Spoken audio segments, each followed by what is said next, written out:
Hey all you Slayers out there, DTM Shadow Slayer here, and welcome back to another Kingdom Hearts theory. I was originally going to look into an in-depth analysis into the Kingdom Hearts key back cover part of the Kingdom Hearts 2.8 trailer, which we got for E3. However, it's so late now getting into that other people have already done it and you've probably seen theirs, so I'm just going to look into one part which was brought to my attention by one of you Slayers in the comment section down below, Jade Blizz. Massive shout out to Jade Blizz there, who actually gave me the idea to do this theory. As we all thought, we thought the guy in the black coat in the Kingdom Hearts 2.8 trailer was going to be the one who betrays them, and the one who was the traitor from the foretellers.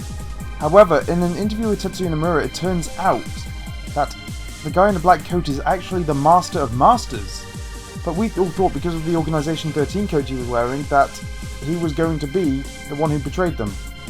However, if you look a little bit closer at his coat, there are some parts of the Organization 13 coat that aren't actually on his. For example, if you look at the boots, there isn't any grey lining around the boots, which is a massive part of the Organization 13 coat, and there aren't the exact same chain and tassels that he's wearing. Whether this is because this is thousands of years in the past and the coat isn't so intricate yet, but no, it turned out to be the Master of Masters anyway. So then I started to speculate who could be the traitor, and it was when I was talking to Jay Blizz in the comment section down below that I came across the idea here that it was actually Master Aced, the one with the bear mask. One, because he was trying to rile everyone up, especially in that part where, oh man, I can't remember her name, and it was when Master Envy said, Aced, that's enough, in the part of the 2.8 trailer. What? Did you expect the traitor to give themselves up with that accusation of yours? That was foolish. Aced, that's quite enough. It was then I thought, okay, could he be the one who betrays them? And it was then when Jade said in the comment section down below, look at his keyblade in the trailer. So I did, and it was when I paused it and then I went onto Google Images, took a look at it. It does bear some striking similarities to Master Xehanort's keyblade.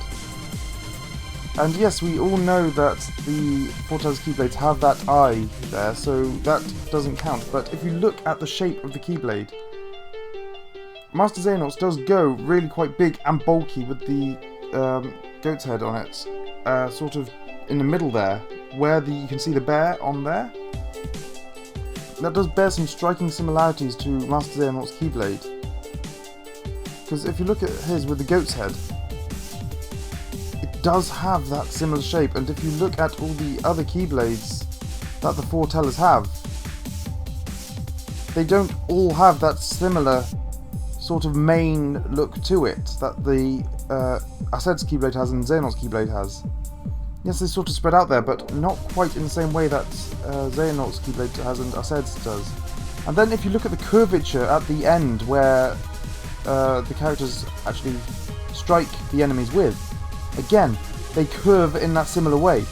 Yes, a couple of the other foretellers keyblades do, but the way that Xehanort's and Aced's keyblades are dark as well, it does have those striking similarities to it. You cannot deny that. And as well as that, in the trailer, Aced actually says, we must, I think something like, we must ignore the Master's teachings, I think it was. Or something like that. I'm going to play it now for you so you can hear it. We need to defy the Master's teachings to protect the world! You're saying he was wrong? And then, I think it's Ava says, it's either Envy or Ava who says, you mean he was wrong? So it sounds there like it is Aced who is the traitor. He is the one that is betraying them, and he is the one that starts the fight. And I think it is also him that ends up striking... Yeah, I think it's him that strikes down Gula as well in one of the other scenes. Again, I'll play that for you now. You can barely stay on your feet! Just give up already! Why? Why did it have to come to this? So if you look at all this and put all this together, it would seem that it is Aced who betrayed them. I mean, yes, they did say, personally, I have not yet played through Unchained Key, so I don't know whether the traitor is revealed in Unchained Key. But I don't think it is. I have not heard anything about it, like, in Kingdom Hearts news or anything along there. But I'm sure that's one of the other larger Kingdom Hearts YouTubers would have said who the traitor is by now, if it had been, and they haven't, I don't think. So, personally, I'm speculating now that it is Aced who is the traitor. And again, massive shout out to Jade Blizz in the comment section down below for helping me come up with this theory. You are awesome. And let me know who you think the traitor is in the comment section down below. Make sure to leave a like, subscribe, and I will see you all in the next chapter.